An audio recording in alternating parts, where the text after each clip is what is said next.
सुप्रभात बच्चों, एक बार फिर पुनः आपके समक्ष आज हम लोग आपकी हिंदी की पुस्तक का पाठ 14 लोकगीत पढ़ेंगे। पाठ को लिखा है भगवत शरण जी उपाध्याय ने और पाठ है लोकगीतों के ऊपर। आइए पहले हम लोग जान लेते हैं लोकगीत होते क्या हैं। यह लोकगीतों का लोक जीवन में क्या महत्व है। लोकगीत मानव जीवन की अनुभूत अभिव्यक्ति और हृदय के उद्गार है तथा जीवन का स्वच्छ और साफ दर्पण भी है, जिसमें समाज के व्यक्त जीवन का प्रतिबिंब दिखाई पड़ता है। लोकगीत मनुष्य के स्वाभाविक भावनात्मक स्पंदनों से जितना जुड़ा हुआ है उतना वाणी के किसी भी रूप में नहीं। लोकगीत ही लोक जीवन की वास्तविक भावनाओं को प्रस्तुत करता है। इसमें मनुष्य मात्र के पारिवारिक और सामाजिक जीवन का सामयिक और तथा भावनात्मक चित्रण रहता है। जीवन के सभी पहलुओं एवं विभिन्न परिस्थितियों में मनुष्य के मानसिक एवं शारीरिक व्यापार एक जैसे ही होते हैं। उनका यथातथ्य चित्रण लोकगीतों में मिलता है। लोकगीत में सामूहिक चेतना की पुकार मिलती है। इसमें जनता के जीवन का इतना विशद चित्रण होता है कि उनमें मूल संस्कृति तथा जनजीवन का पूर्ण चित्रण मिल जाता है। लोकगीतों में हमारी मूल संस्कृति, जिसे हम लोक संस्कृति कहते हैं, विरासत के रूप में रखी होती है। लोकगीतों के द्वारा जनजीवन के सभी पक्षों का दर्शन होता है। जन समाज के अपने गीत होते हैं जिनमें किसी विशेष समाज की जीवनाभूति की अभिव्यंजना होती है। जीवन की प्रत्येक अवस्था जन्म से लेकर मृत्यु पर्यंत लोकगीत समयानुकूल भावनाओं को अभिव्यक्ति देता है। लोकगीतों में जीवन के हर्ष विषाद, आशा निराशा, सुख दुख सभी की अभिव्यक्ति होती है। इसमें कल्पना के साथ रसवृत्ति भावना, नृत्य की हिलोर भी अपना काम करती है। इसमें हृदय का इतिहास अभिव्यक्त होता है। जीवन का कोई ऐसा पहलू नहीं, कोई ऐसा दृष्टिकोण नहीं, कोई ऐसा स्पंदन नहीं जो लोकगीतों की सीमा को स्पर्श न करता हो। लोकगीतों से मनुष्य की व्यवहारिक आवश्यकताओं की भी पूर्ति होती है, जैसे काम का बोझ हल्का होना, अत्याचारों का विरोध करना तथा सामान्य जनता का मनोरंजन करना। लोकगीत अशिक्षित सामान्य जनों के उपयोग का कलात्मक माध्यम है। लोकगीत अपनी सरलता और स्वाभाविकता के कारण ही मोहक होता है। लोकगीत समाज की धरोहर ही नहीं, लोक जीवन का दर्पण भी है। लोकगीतों की प्रमुख विशेषता है कि उनमें निहित मिठास छंद के स्थानों पर इसके लय में अद्भुत मिठास और संवेदना भरा होता है। लोकगीतों को पढ़ने में जितना आनंद नहीं मिलता, उससे ज़्यादा लोकगीतों को सुनने में आनंद मिलता है। लोकगीतों का गायन बहुतायत में होता है। मुख्यतः उत्तर प्रदेश, राजस्थान, कुमायूं गढ़वाल या उत्तराखंड हम लोग कह लें, यहाँ पर लोकगीतों की भरमार है। बहुत अधिक संख्या में ग्रामीण महिलाओं द्वारा लोकगीतों का गायन होता है। हम लोग लोकगीतों को विभिन्न श्रेणियों में विभाजित कर सकते हैं या उनको विभक्त कर सकते हैं। यह आपके पुस्तक के अंदर नहीं दिया हुआ है, लेकिन मैं आपको बताना चाहूँगा। लोकगीतों को हम लोग निम्न श्रेणियों में विभाजित कर सकते हैं। नंबर 1, संस्कार गीत। इसके अंदर संस्कारों की संख्या 16 मानी गई है, जैसे सोहर, खेलावन, मुंडन, जनेऊ, विवाह, कोहबर, बेटी विदाई, समुझावन, गोना आदि के गीत ये सारे संस्कार गीतों में आते हैं। ऋतुओं के ऊपर आधारित गीत ऋतु गीत। इसके अंतर्गत कजली, बारहमासा, फगुआ, चेता आदि गीत आते हैं। फिर उसके बाद श्रेणी आती है व्यवसाय या श्रम गीत। इसके अंतर्गत जतसार, रोपनी, कोल्हू, मल्लाह आदि गीत आते हैं। इसके बाद लोकगीतों की एक और श्रेणी होती है पर्व और त्योहार के गीत। इसके अंतर्गत छठ के गीत, तीज, जितिया, कर्मा, बिहुला, विषहरी आदि के गीत आते हैं। इसके बाद एक श्रेणी होती है धार्मिक गीत। इसके अंतर्गत शीतला माता के गीत, प्रभाती, निर्गुण, ग्राम देवता आदि के गीत आते हैं। एक श्रेणी और होती है लीला गीत। इसके अंतर्गत झूमर और झूलन गीत आते हैं। एक श्रेणी और आपने सुनी होगी लोरी। इसमें नवजात शिशुओं को सुलाने के लिए माता जब गीत गाती है वो लोकगीतों का ही माध्यम होते हैं और इसे लोरी कहा जाता है। एक श्रेणी और होती है बाल क्रीड़ा गीत, इसके अंतर्गत खेल गीत आते हैं। ये श्रेणियां हो गई और लोकगीतों का वो हो गया विभक्तिकरण। अब हम लोग पाठ के ऊपर आते हैं, पाठ पढ़ना शुरू करते हैं। पाठ 14, कक्षा 6, विषय हिंदी, लोकगीत। लोकगीत अपनी लोच, ताजगी और लोकप्रियता में शास्त्रीय संगीत से भिन्न है। लोकगीत सीधे जनता के संगीत हैं, घर, गांव और नगर के जनता के गीत हैं ये। इनके लिए साधना की ज़रूरत नहीं होती, मतलब इनको कहीं सीखना नहीं पड़ता, इनको हम लोग सामान्यतः गाते गाते सीख जाते हैं। त्योहारों और विशेष अवसरों पर ये गाए जाते हैं। सदा से ये गाए जाते रहे हैं और इनके रचने वाले भी अधिकतर गांव के ही लोग हैं। स्त्रियों ने भी इनकी रचना में विशेष भाग लिया है। ये गीत बाजों की मदद से बिना किसी साधारण वाद्य यंत्रों के जैसे ढोलक, झांझ, करताल, बांसुरी आदि की मदद से गाए जाते हैं। एक समय था जब शास्त्रीय संगीत के सामने इनको हेय समझा जाता था। हेय मतलब निकृष्ट, मतलब बिना क्वालिटी वाला। अभी हाल ही तक इनकी बड़ी उपेक्षा की जाती थी, पर इधर साधारण जनता की ओर जो लोगों की नज़र फिरी है, यहाँ पर पहला पृष्ठ समाप्त होता है। हम लोग दूसरे पृष्ठ पे आते हैं। साधारण जनता की ओर जो नज़र फिरी है, तो साहित्य और कला के क्षेत्र में भी परिवर्तन हुआ है। अनेक लोगों ने विविध बोलियों के लोक साहित्य और लोकगीतों के संग्रह पर कमर बांधी है और इस प्रकार के अनेक संग्रह अब तक प्रकाशित भी हो गए हैं। लोकगीतों के कई प्रकार हैं। इसका एक प्रकार तो बड़ा ही ओजस्वी और सजीव है। यह इस देश के आदिवासियों का संगीत है। मध्य प्रदेश, दक्कन मतलब दक्षिण मतलब ये महाराष्ट्र का एरिया। मध्य प्रदेश, दक्कन, छोटा नागपुर में गोंड खांड, ओराव मुंडा, भील संथाल आदि आदिवासी फैले हुए हैं, जिनमें आज भी जीवन नियमों की जकड़ में बंध न सका और निर्द्वंद लहराता है। मतलब बिना किसी रुकावट के आदिवासियों का ये जो जीवन है ये लहराता जाता है। इनके गीत और नाच अधिकतर साथ साथ और बड़े बड़े दलों में गाए और नाचे जाते हैं। 20-20, 30-30 आदमियों और औरतों के दल एक साथ या एक दूसरे के जवाब में गाए जाते हैं। दिशाएं गूंज उठती हैं।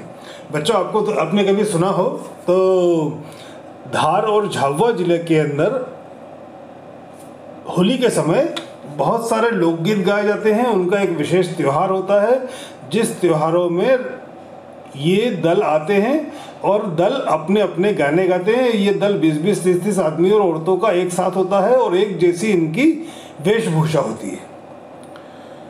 पहाड़ियों के अपने अपने गीत हैं। आगे पढ़ते हैं। पहाड़ियों के अपने अपने गीत हैं। उनके अपने अपने भिन्न रूप होते हुए भी अशास्त्रीय होने के कारण उनकी अपनी एक समान भूमि है। गढ़वाल, किन्नौर, कांगड़ा आदि के अपने अपने गीत और उन्हें गाने की अपनी अपनी विधियाँ हैं। उनका अलग ही नाम ही पहाड़ी पड़ गया है। पहाड़ी गीत जिन्हें हम कहते हैं वो दरअसल उत्तराखंड के कुमायूं गढ़वाल पहाड़ों के लोकगीत हैं। आगे पढ़ते हैं। वास्तविक लोकगीत देश के गांवों और देहातों में है। इनका संबंध देहात की जनता से है। बड़ी जान होती है इनमें। चेता, कजरी, बारहमासा, सावन आदि मिर्जापुर, बनारस और उत्तर प्रदेश के पूर्वी और बिहार के पश्चिमी जिलों में गाए जाते हैं। बाउल और भतियाली बंगाल के लोकगीत हैं। पंजाब में माहिया आदि इसी प्रकार के हैं। हीर रांझा, सोनी महवाल संबंधी गीत पंजाबी में गाए जाते हैं। ये वहाँ के लोकगीत हैं। और ढोला मारू आदि के गीत राजस्थान में बड़े चाव से गाए जाते हैं। यहाँ पुस्तक में राजस्थानी गीत। इन देहाती गीतों के रचयिता कोरी कल्पना को इतना मान न देकर अपने गीतों के विषय रोजमर्रा के बहते जीवन से लेते हैं, जिसमें वे सीधे मर्म को छू लेते हैं। मर्म मतलब हृदय के अंतरतम को छू लेते हैं।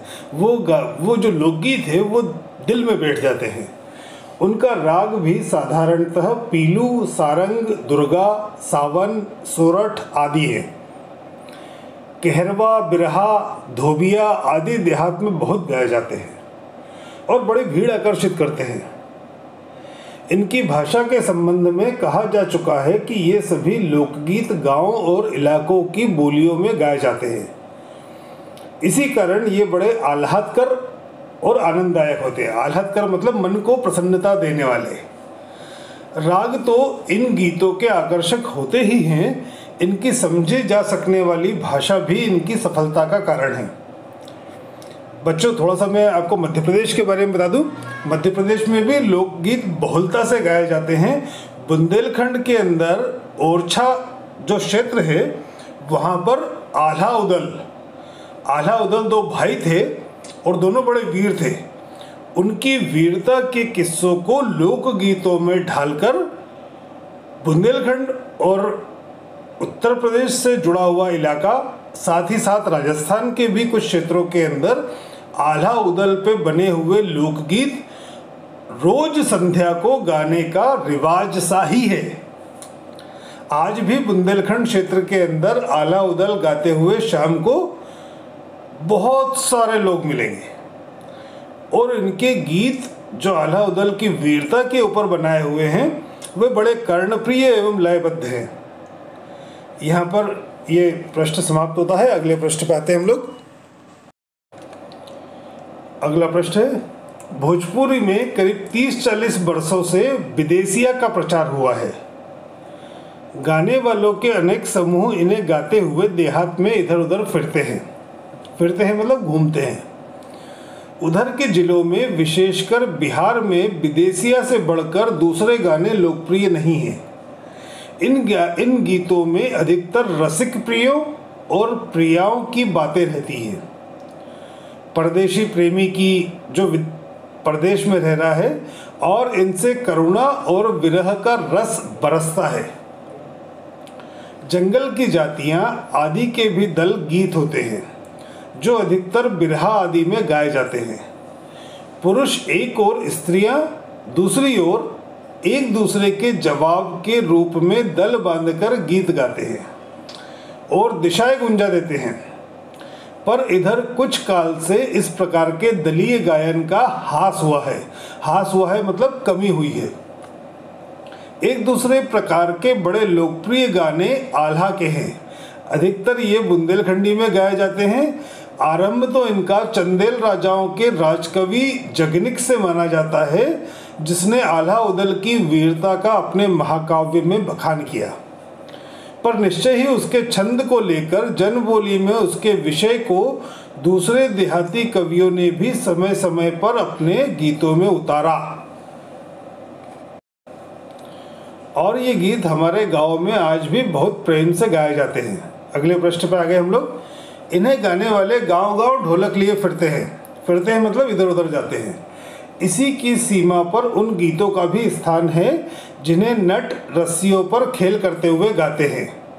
आप लोगों ने देखा होगा अपने बचपन में, दोनों तरफ बांस लगाकर बीच में रस्सी बांध देते हैं और उसके ऊपर कलाबाजियां दिखाते हुए एक कलाकार रहता है, नीचे जो उसका सहयोगी रहता है वो गीत गाता है।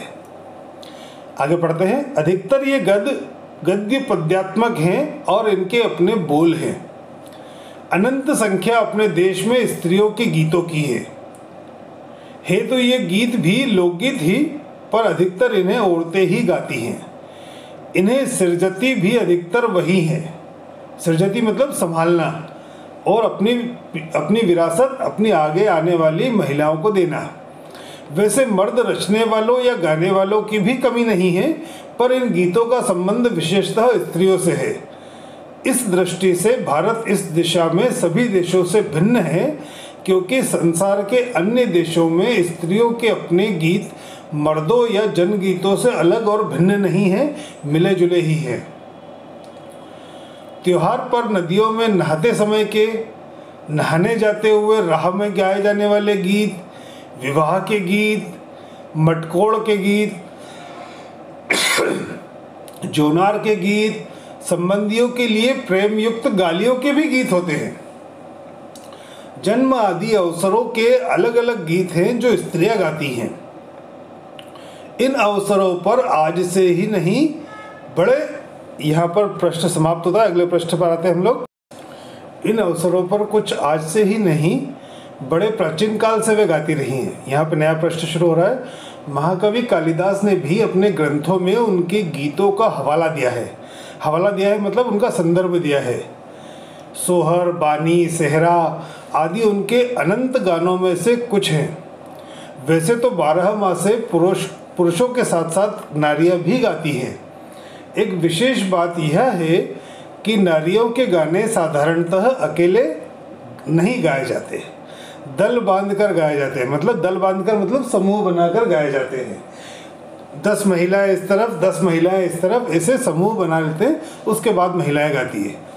आगे पढ़ते हैं। अनेक कंठ एक साथ फूटते हैं, मतलब बहुत सारी महिलाएं एक साथ गाना शुरू करती है।